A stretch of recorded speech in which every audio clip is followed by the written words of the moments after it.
Ngapain saya ngejelek-jelekin Islam? Tapi kita harus akui dong, ini ada. Ada orang-orang yang menganggap orang non-Muslim itu bukan saudara. Ada orang-orang yang menganggap bahwa orang Kristen itu kalau mereka sedang merayakan hari kelahiran Yesus, nggak usah dikasih selamat.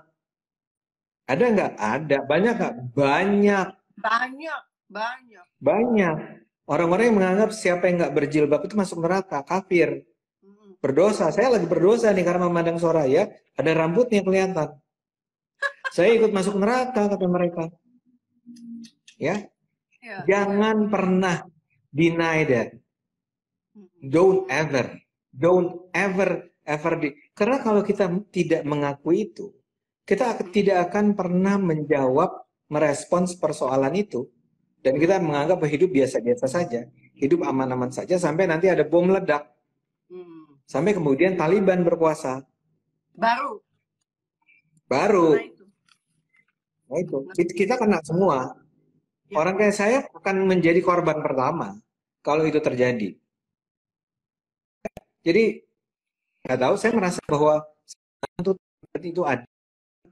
Sekarang orang ini yang terjadi ya, guys. Kalau radikalisme itu tumbuh, ini bukan film, bukan fiksi. Ada orang perempuan jalan di luar sendirian karena nggak bawa muhrim, ditahan di tengah jalan, dibunuh di tengah jalan, atau disiksa lah, dipukul lah. Ya. Kalau orang-orang yang tadi protes-protes itu menganggap bahwa dia nggak peduli itu kalau Indonesia bisa menjadi seperti itu, ya go to hell, saya akan bilang. Karena saya peduli. Dan saya nggak akan pernah membiarkan orang-orang semacam itu leluasa untuk menakut-nakuti kita untuk tidak bicara. Kita akan lawan terus. Enak aja. Saya nggak tahu tuh orang-orang yang bilang bahwa ini berlebihan nih ngomongin radikalisme, membenci Islam. Saya nggak tahu hidupnya seperti apa. Bukan. Salah. Nggak nyambung mereka. Nggak nyambung. Karena barangkali memang kalau Pak Anwar Nasution tuh bercandanya selalu kasar gitu. Orang-orang ini kayak ketika ada pembagian otak oleh Tuhan kayaknya nggak hadir deh. Tapi itu Pak Anwar, saya nggak mau ngomong begitu ya. Jadi ya dia kasar banget memang kalau menghina orang. Jadi buat saya itu ya mau nggak mau saya akan terus, dan saya harapkan Soraya nggak pernah sedikit pun untuk gentar untuk menyuarakan ini semua, dan teman-teman semua itu jangan pernah gentar untuk membicarakan ini. Dan kita harus bukan cuma gentar, jangan bosan, jangan merasa tidak penting atau merasa berlebihan. Enggak kok, kita tidak sedang menjelek-jelekan Islam. Justru karena saya mencintai agama saya yang saya rasa sedang dimanipulasi, dimanfaatkan, digunakan secara salah. Ya, oleh orang-orang yang radikal itu. Iya, gitu. Betul sekali. Tuh, jadi dengar ya. Sorry ya kalau saya agak emosional ya. Nggak apa-apa, tapi dengar ya tuh. Jadi kalau nerima informasi nggak boleh sepotong-sepotong. Dengarkan dari awal, simak, fokus, sehingga cara berpikirnya juga terolah dengan baik. Mas Ade, saya membacakan ada sebuah data bahwa ternyata antara perempuan dengan laki-laki yang dijerat dengan radikalisme dalam jaringan kekerasan ini lebih banyak perempuan daripada laki-laki. Tahun 2000 sampai 2020 Institute for Police Analysis for Conflict mencatat 39 perempuan menjadi tahanan dan narapidana terorisme. Hasil riset daripada BNPT, Badan Nasional Penanggulangan Terorisme, sepanjang tahun 2020, persentase perempuan terpapar paham radikalisme itu mencapai 12,3% dan laki-laki 12,1%. Kita pakai angka ya Mas ya.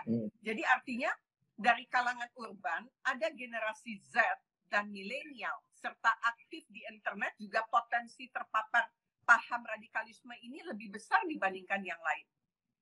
Melihat perempuan, laki-laki, generasi Z artinya kan itu yang usianya baru di bawah 15 tahun kali ya, Mas ya, atau milenial yang mungkin Z, sudah di atas 20 tahun.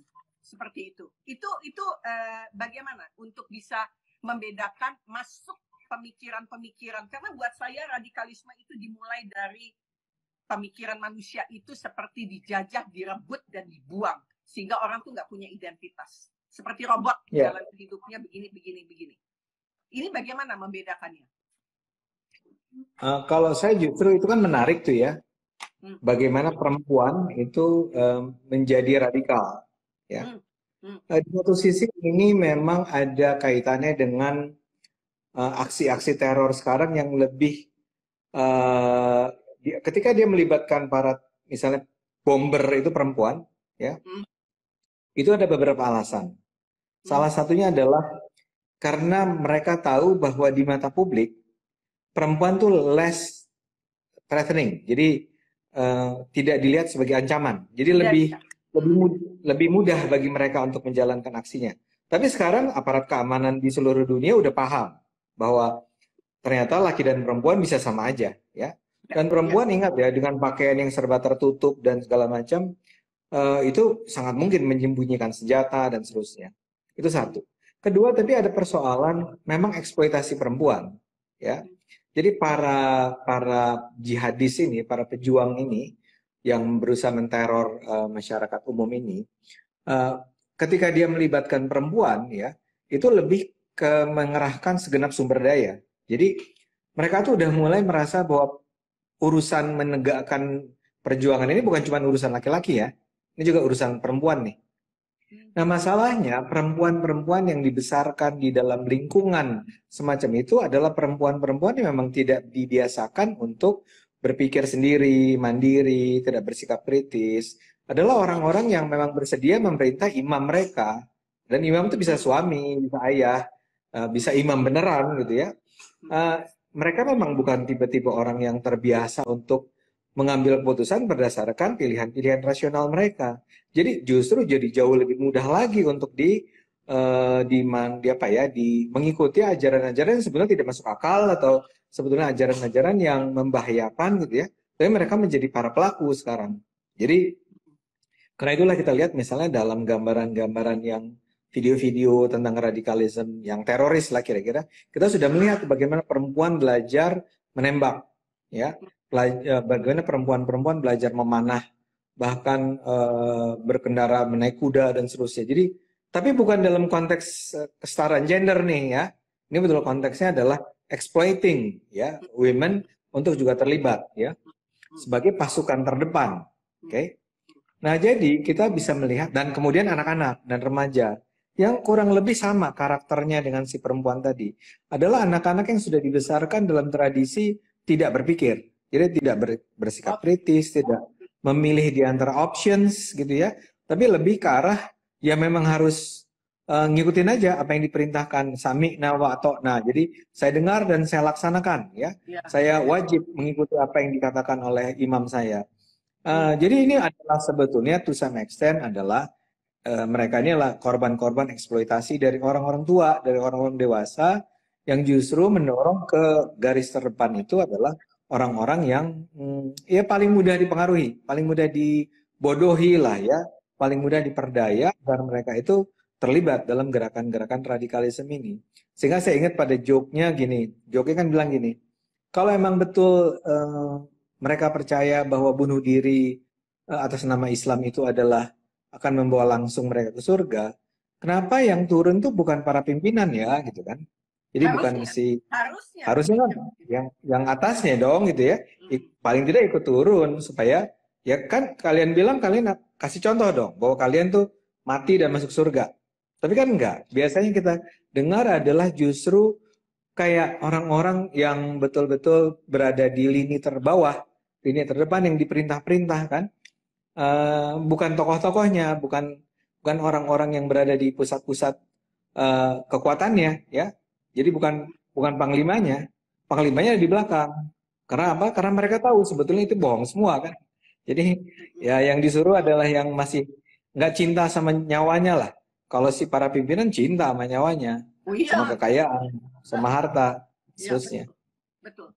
Mas Ade, jadi, satu pertanyaan lagi. Sudah mau lanjutkan lagi silakan. Enggak. Saya ingin mengatakan bahwa ini memang ya mudah-mudahan orang terbuka bahwa ini sangat eksploitatif gerakan-gerakan semacam ini. Silakan. Ya. Mas Ade, kalau tadi istilahnya targetnya perempuan, harus lihat imamnya, harus lihat keluarganya, dan lain-lain. Tetapi kalau kita lihat gerakan radikalisme ini sudah merambah ke level yang paling tinggi di masyarakat, bahkan di pimpinan-pimpinan, bahkan di tempat pendidikan yang saya masih berharap ada bentuk yang lebih mencerahkan seseorang untuk berpikir lebih kritis. Saya berharap bahwa lembaga pendidikan, universitas, rektor, dosen gitu ya, itu lebih memancing seseorang untuk critical thinking. Kita di Indonesia tidak terbiasa dengan metode critical thinking. Mempertanyakan sesuatu yang kita tidak tahu, tapi tidak berhenti di situ, menggali lebih dalam, mencari tahu, membuktikan. Itu sebetulnya critical thinking yang perlu dibangun di dalam pemikiran manusia. Nggak ada hubungan dengan akademik sebetulnya. Tetapi dengan melihat pergerakan radikalisme yang akhirnya terbuka dan berada dalam level seperti itu, saya jadi khawatir, Mas Ade. Bagaimana mahasiswa-mahasiswa baru, mereka bisa critical thinking, menggunakan cara berpikirnya, mengkritisi sesuatu tanpa hanya menerima seperti tadi yang Anda katakan. Itu pertanyaan terakhir, Mas Ade. Iya, makanya ya saya setuju sepenuhnya ya. Sepenuhnya setuju. Karena memang urusannya kan di kepala nih. Semua tuh dimulai dari pikiran Anda. Ya.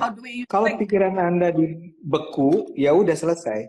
Makanya gini, Eropa itu dimulai peradaban Eropa yang kita pandang maju dan seterusnya itu dimulai kapan sih? Enlightenment. Semua itu dimulai oleh Enlightenment. Masa pencerahan, kalau kita terjemahkan ke bahasa Indonesia. Ketika pikiran-pikiran beku itu dicairkan. Ya. Dan itu memang memakan proses lama. Kalau kita belajar tentang peradaban Eropa, ini kita bicara tentang perjalanan berabad kan. Ya kita we cannot afford untuk kembali harus dari awal lagi, harus membangun universitas lagi dan seterusnya. Enggak, kita harus memanfaatkan yang sudah ada. Ya. Yang sudah ada itulah yang kemudian harus diisi oleh apa yang Anda katakan tadi, Soraya. Pikiran-pikiran kritis, mempertanyakan, rasional, logika, akal sehat, ya, yang harusnya memang diajarkan kalau di kampus tuh di kuliah ada kuliah-kuliah dasar itu ya, di tingkat 1 itu. Apakah Anda anak fisika, apa Anda anak kimia, Anda anak ilmu budaya, hukum, seterusnya harus kuat dulu di situ. Masalahnya di kampus-kampus termasuk di UI itu biasanya cuma jadi kuliah-kuliah ya seadanya lah gitu ya, yang dosennya juga barangkali nggak ngerti logika juga gitu kan, tapi karena cuma kewajiban. Nah ini harus ada will, ada apakah political will, harus ada policy yang bahkan kalau saya katakan bukan dari kampus, bukan dimulai dari kampus. Pelajaran itu harus dimulai dari bahkan SD, ya. Taruhlah SD barangkali lebih ke arah anak-anak tuh harus lebih diajarkan tertib, disiplin, karena itu kalau critical thinking agak bahaya, ya udah lebih remaja lah. SMP, SMA tuh orang udah harus belajar tentang dasar-dasar logika, ya. Sehingga tapi kan memang ada bahaya tuh. Saya tahu orang takut. Karena gimana kalau siswa tiba-tiba bertanya dengan kritis kepada gurunya? Dan gurunya nggak bisa jawab. Dan gurunya marah. Saya ngerti bahwa itu ada persoalan. Dan karena itu memang harus secara evolusioner gitu ya. Jadi kita nggak bisa berharap revolusi terjadi dalam hanya 1-2 tahun gitu ya. Makanya kita membutuhkan pemimpin-pemimpin yang memang percaya pada arti penting itu. Berpikir kritis, mempertanyakan, rasional ya. Itu harus diajarkan. Karena hanya dengan itu, saya betul percaya hanya dengan adanya enlightenment di Indonesia ini. Pencerahan. Ya, pencerahan. Bahkan dunia Islam. Sebenarnya dunia Islam itu, ya lagi-lagi saya tidak anti-Islam. Tapi let's see the fact. Mari kita bicara fakta. Dunia Islam itu dalam perbandingan kemajuan, achievement, industri, teknologi, segala macam, adanya di mana peringkatnya di bawah. Ya maaf, memang itu yang terjadi. Anda bisa bilang ya karena dijajah dan seterusnya. Oke, ada pasti faktor bahwa kita berada, dunia Islam itu berabad itu dijajah oleh Tapi dulu juga Eropa kan pernah dikuasai oleh Islam. Pernah ada masa itu. Kalah, terbelakang. Tapi ketika Enlightenment berlangsung, terjadi enlightening, pencerahan dalam cara berpikir, dengan bukan segera ya, setelah berabad-abad semua berbalik. Jadi kuncinya tuh di situ. Memang persis seperti yang dikatakan oleh Soraya terakhir itu. Cuman memang ya kita paling gampang sekarang ya udahlah di kampus dulu deh, di universitas dulu. Itu pun juga menakutkan sih. Berhadapan dengan orang Kristus itu memang menakutkan, ya. Jadi ya tapi nggak ada pilihan kan. Kalau memang pertanyaannya tadi gimana menghadapi radikalisme, coba bayangin kalau orang-orang Taliban itu diajarkan tentang logika, dia akan meninggalkan ketalibanannya, pasti. Karena it doesn't make sense ajaran mereka itu. Jadi yes, I do agree with you totally tentang berpikir ini. Iya, iya.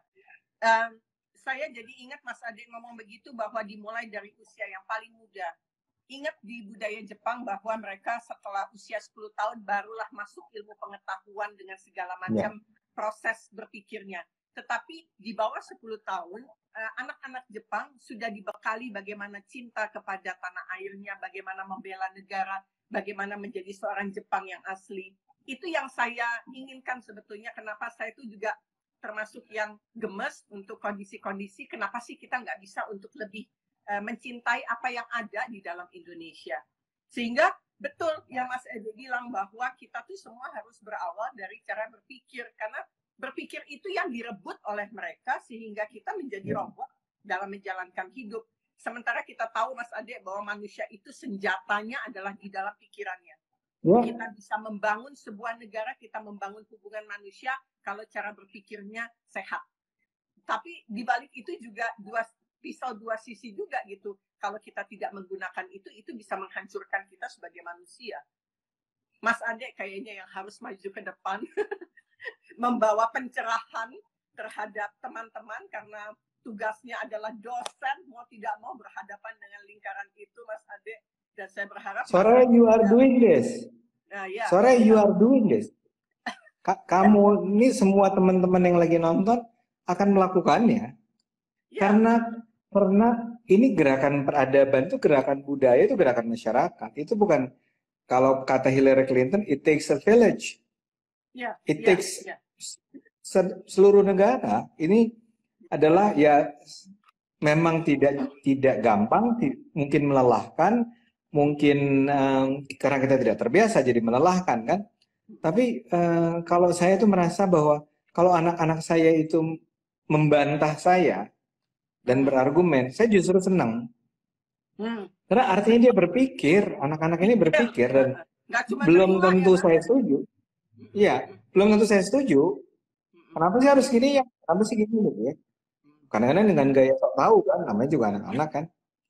Ya tapi saya ngerasa, well, it's their decision, it's their own right, untuk berpikir dengan cara yang berbeda. Nah di Indonesia tuh, ya tapi baiklah, Indonesia tuh udah mulailah bergerak ke arah sana dalam beberapa tahun terakhir. Nah mudah-mudahan terus berjalan. Acara semacam ini kan dulu nggak pernah. Instagram Live Soraya ini mungkin tidak banyak yang melakukannya.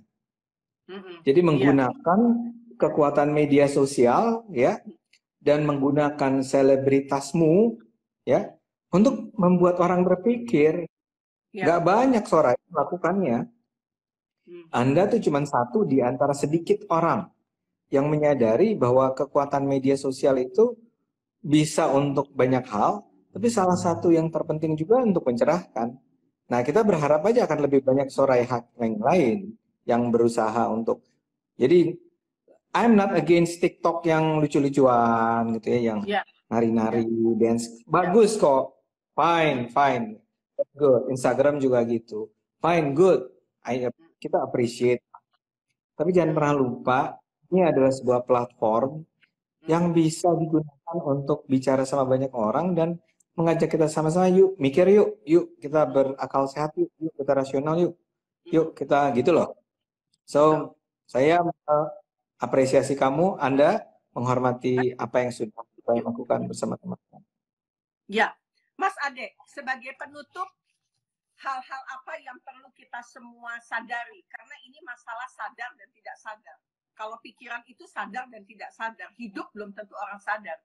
Jadi bagaimana supaya kita mewaspadai jebakan-jebakan pikiran yang radikal yang akhirnya mempunyai hasrat menggebu-gebu, tetapi keyakinannya itu tidak didasari oleh sebuah kebaikan. Sehingga apa yang dia lakukan itu harus akal sehatnya jalan. Akal sehat itu menurut Mas Ade yang seperti apa yang bisa terkoneksi dengan baik terhadap ucapan dan tindakan seseorang untuk mencegah adanya radikalisme itu yang muncul di lingkungan rumah, di lingkungan sekolah-sekolah, bahkan di lingkungan kampus, bahkan tekanan-tekanan yang datang dari pekerjaan mereka. Silakan Mas Ade. Ya, sedihnya itu kan gini ya, Soraya. Ketiadaan akal sehat ini antara lain terjadi karena adanya orang-orang yang diklaim atau yang dianggap sebagai pemuka agama yang mengatakan bahwa agama itu tidak bisa dipahami dengan akal. Jangan gunakan akal, ini soal keyakinan, ini soal perintah Tuhan. Padahal kita harusnya bilang, gak mungkin dong ada perintah Tuhan yang bertentangan dengan akal sehat. Gak mungkin dong ada, ya kan? Ya misalnya gini, memang perempuan tuh harus di rumah saja, itu perintah Tuhan. Gak mungkin Tuhan bilang begitu. It doesn't make sense. Nah, nanti Anda yang bilang, gimana Anda menilai sesuatu itu akal sehat atau enggak? Ya gunakan akal sehat aja untuk menilai ini akal sehat atau bukan. Ini masuk akal atau enggak. Kita tuh dikasih Tuhan akal. Karena saya religius ya, Soraya. Saya percaya ada Tuhan. Tuhan itu menciptakan manusia lengkap. Termasuk di dalamnya adalah kemampuan berakal. Dan ini membedakan kita dari binatang. Iya, oh iya betul. Binatang itu nggak bisa berpikir dengan cara yang abstrak dan seterusnya. Dia mengikuti nalurinya kan. Kalau kita enggak, ya nggak bisa. Makhluk itu mengkonseptualisasikan hal tertentu tuh nggak bisa. Ya dia kayak stimulus respons. Pengalaman selama ini membuat kita harus menghindari kalau ada manusia datang kita lari. Kenapa? Ya enggak, karena pengalamannya begitu aja. Ya, kalau kita bisa berpikir gimana mengatasi ancaman dengan cara yang beragam, itu akal sumbernya. Tuhan memberikan akal pada kita. Betapa bodohnya kita kalau kita mengabaikan akal semacam itu. Nah, jadi saya kembali ke tadi. Salah satu yang paling awal adalah mengatakan pada siapapun yang mengatakan kita harus jangan gunakan akal dalam segala hal, misalnya. Itu tinggalkan. Itu yang pertama-tama udah salah tuh. Enggak, semua dimulai dengan akal. Ya, semua dimulai dengan pikiran. Sehingga kita bisa dengan segera mengidentifikasi itu. Kalau ada pemuka agama yang begitu cara mengajarnya, you should be really worried. Ya.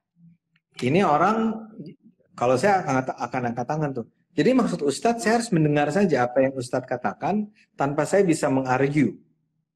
Nah begitu dia bilang begitu, ya udah selesai, tinggalkan aja. Nah kita harus singkirkan nih orang-orang semacam ini. Ya, kasarnya singkirkan dalam arti kita harus bersikap lebih kritis terhadap orang-orang semacam itu.